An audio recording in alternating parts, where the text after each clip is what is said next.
Buenas tardes, muy cordial saludo a todas y todos. En la Cátedra de la Paz del día de hoy queremos hacer una reflexión especial sobre una cuestión muy importante que es el Acuerdo Final de Paz de 2016 y el enfoque de género, su implementación. Para ello vamos a preguntarnos qué es el enfoque de género, cuáles fueron las razones de fondo para su inclusión en el acuerdo final y cuál es el estado de su desarrollo, según los informes sobre esta materia presentados a 2022.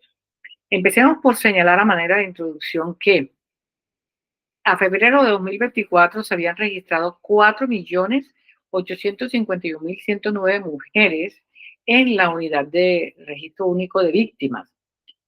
Es decir, cerca de 5 millones de mujeres víctimas del conflicto armado tenemos en Colombia, una cifra escalofriante, pero a ello hay que añadir que según la Comisión de la Verdad en su informe final, la guerra en Colombia se instaló en las mujeres, en las indígenas, las afrodescendientes, las habitantes de los territorios, lejos de los centros urbanos, esto es, las mujeres campesinas.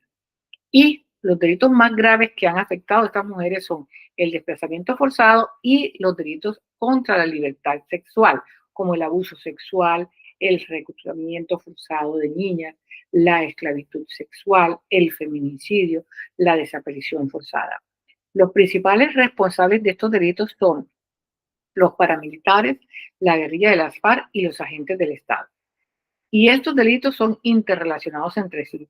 La violencia de género o por razón de género con el desplazamiento forzado. Pero hay que preguntarse por qué. Pues porque la disputa por la tierra, el problema de la propiedad de la tierra está entre las principales, si no es la principal causa del conflicto armado colombiano. Y los actores del conflicto comprendieron que para acceder a la tierra y para controlar el territorio había que controlar a las mujeres, su vida, su cuerpo, y así romper el tejido social. ¿Y por qué? Porque las mujeres en el campo, las mujeres en el territorio son las responsables del cuidado de la casa, de los hijos, de los ancianos, de los animales, de los negocios. En una palabra, las mujeres son las encargadas del cuidado de la vida en los territorios. Entonces, se utilizó la violencia sexual o la amenaza de violencia en este sentido para impulsar el desplazamiento forzado de las mujeres, porque las mujeres salieron de sus casas con sus hijos, con sus ancianos, con todo lo que tenían a su cargo, mientras que los hombres, cuando fueron desplazados, generalmente salieron solos. Esta realidad ya había sido declarada por la Corte Constitucional en el célebre auto 092 de 2008, donde el alto tribunal había reconocido que el impacto del conflicto armado en las mujeres fue desproporcionado y fue debido a su condición de mujer. Esta realidad fue la que impulsó la inclusión del enfoque de género en el acuerdo final de paz. Y este logro se debió al empeño de las propias mujeres, de las organizaciones de mujeres y los movimientos de mujeres que exigieron que se tuviera en cuenta esta realidad en los acuerdos de paz de 2016 y así se hizo y se logró un hito histórico porque fue el primer acuerdo, es el primer acuerdo en el mundo de paz que incluye una perspectiva de género. Ahora bien, qué es el enfoque de género? Bueno, en general significa que al analizar las relaciones sociales se debe partir del reconocimiento de que las mujeres y la población LGTBI por su condición tienen unas necesidades específicas que es absolutamente necesario tener en cuenta para poder lograr que haya una igualdad entre hombres y mujeres y que esa igualdad sea real y efectiva.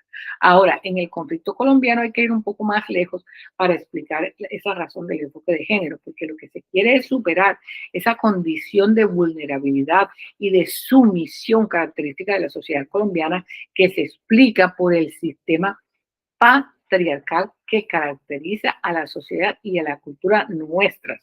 El patriarcado entendido como la institucionalización del dominio masculino sobre las mujeres, las niñas, los niños en la familia, dominio extendido luego a toda la sociedad.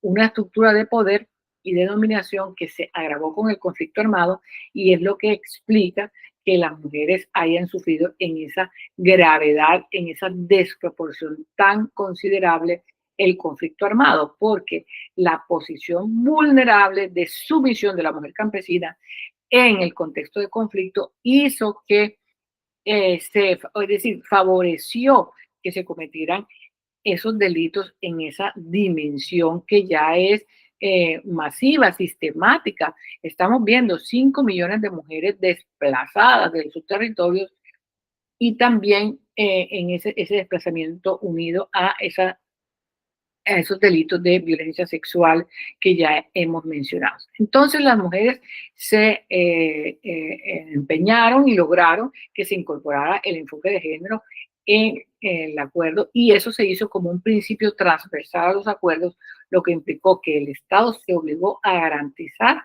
medidas afirmativas para promover esa igualdad y el enfoque digamos, se adoptó en cada uno de los puntos del acuerdo.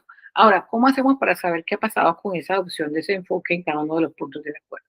Aquí vamos a seguir dos informes. En primer lugar, el informe del Instituto CROC de Relaciones Internacionales de Paz, el cual ha sido el instituto al cual el propio acuerdo asignó la función de evaluación y seguimiento del cumplimiento de los acuerdos, y otro informe destacado es el de la Organización Ruta Pacífica de las Mujeres.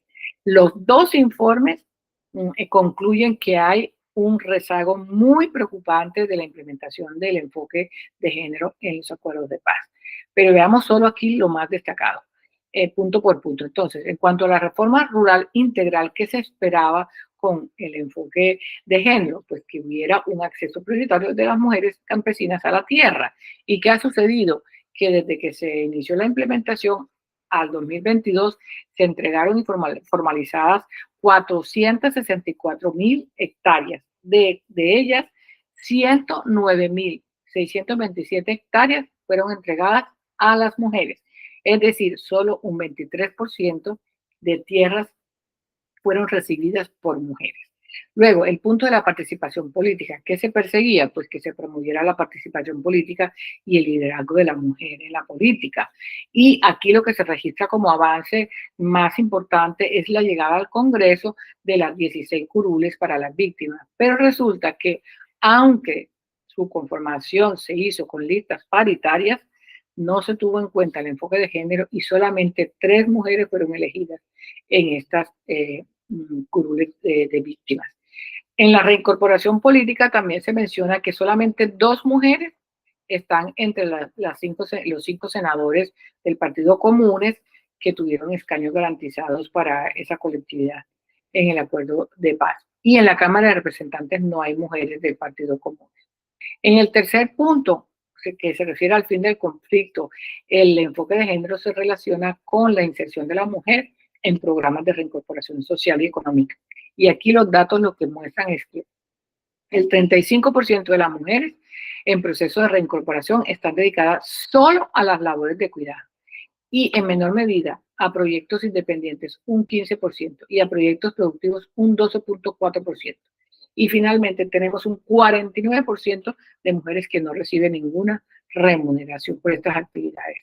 Luego, en el cuarto punto, sobre los cultivos ilícitos, ¿qué se buscaba? Pues que se garantizara la participación de las mujeres en la planeación y ejecución de programas de sustitución de cultivos. Y aquí tenemos nuevamente un rezago alarmante, porque resulta que el 73% de los programas de sustitución de cultivos son liderados por hombres y solamente el 27% por mujeres. Y en el punto de víctimas, que es el quinto punto del acuerdo, allí es donde se encuentran los mayores avances o más significativos, que son dos los señalados. Por un lado, el hecho de que la Comisión de la Verdad haya tenido en cuenta esta realidad de las mujeres y haya incluido en su informe final un volumen específico para reconocer la situación de las mujeres víctimas del conflicto armado, el volumen denominado Mi Cuerpo es la Verdad.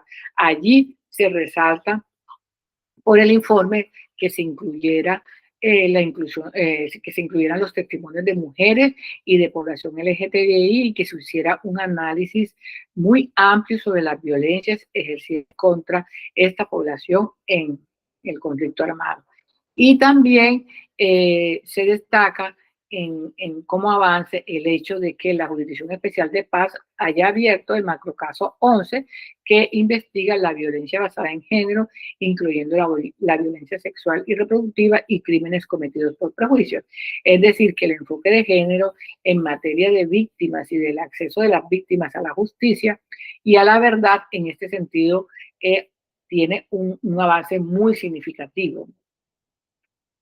Pero a manera de conclusión, más allá de las medidas concretas que se puedan implementar y que se ha visto, se implementan con mucha dificultad, lo que se concluye del análisis muy rápido de los informes que hemos mencionado es que no ha habido una comprensión transversal e integral de lo que significa el enfoque de género. Tampoco se ha abordado el enfoque de género con esa característica interseccional que permite comprender la relación entre el género y las identidades étnico-raciales, porque eso es lo que puede permitir que se entienda las discriminaciones y violencias específicas que sufren las mujeres indígenas, negras, afrocolombianas, raizales, palenqueras, y eso no se ha entendido y tampoco se ha puesto, por supuesto, en marcha. Luego, hay una cuestión gravísima. Las asignaciones presupuestales son marginales, no corresponden con el impulso necesario para el cierre de las brechas sociales y económicas entre hombres y mujeres. En resumen, es urgente, y en esto insiste el informe Kroc, y aquí también se quiere destacar, impulsar un cambio profundo en la manera en que se ha diseñado la implementación del enfoque de género. También es preciso cambiar la forma como se mide el progreso de la implementación del enfoque de género y la forma como se priorizan los programas relacionados con la implementación del enfoque de género en los diferentes gobiernos. Finalmente, la destinación suficiente de recursos para la implementación del enfoque de género es absolutamente necesario para el logro de los objetivos del acuerdo final. Y eso ya hemos visto que no se ha logrado. Por último, cabe señalar, no obstante, que la creación del Ministerio de Igualdad es un avance del gobierno del presidente Gustavo Petro después de 7 años de la firma de los acuerdos de paz. Este ministerio tiene como misión diseñar políticas, planes y programas para eliminar las desigualdades económicas, políticas y sociales e impulsar el pleno goce del derecho a la igualdad de la mujer. Entonces, desde acá esperamos que este ministerio haga la diferencia histórica que necesita este país en esta materia y que finalmente se logre contribuir a la superación del sistema patriarcal que ha caracterizado hasta nuestros días a la sociedad colombiana. Muchísimas gracias, muy amables por su atención.